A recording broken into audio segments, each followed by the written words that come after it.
तन्हाई ने दिल को और भी मारा।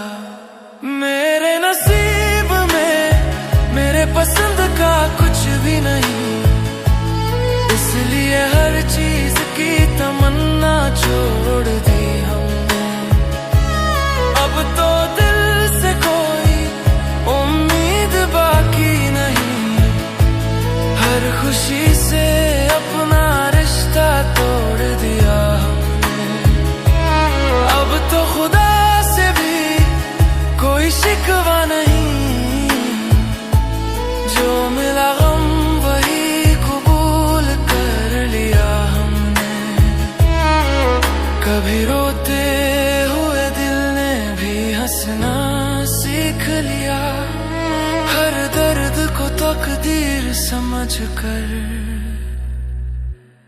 जी लिया।